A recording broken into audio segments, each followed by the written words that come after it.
Can you hear me now? Can you hear me crying out like an animal out in the wild?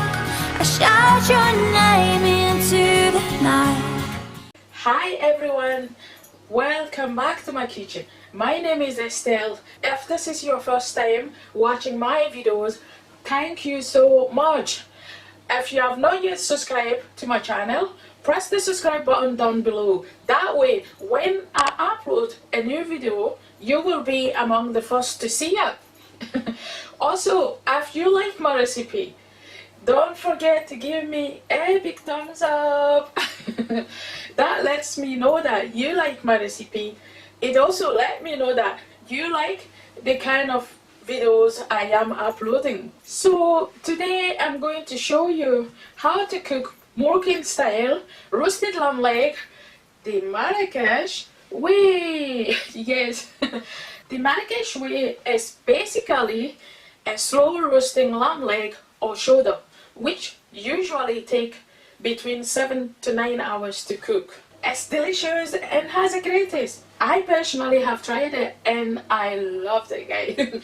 I had tried it many times and I guarantee you, you will not regret if you try it. And I think it's a good idea when it comes to special occasion or gathering, things like that. I think it would be a good buffet to have. I want you guys to try it. Let me know what you think. Try and comment below and tell me what you think. I know it does take time to cook, but obviously guys, if you are looking for something tender and juicier, you have to wait. It takes a bit of time, but the end result, you will be all happy and happy and everything. Don't mind me. Yes, I think definitely something you should try it. It does take time, but guess what? If you have something like a gathering, like I said earlier on, or special occasion, you would definitely make the people around you be happy. They would make a comment about it. It's lovely. Try it and let me know. So guys, here we go. If you are interested, keep watching and let's begin cooking. Yay!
all up me sober. Always had a chip, guess it's more so I butter. I'm always too on.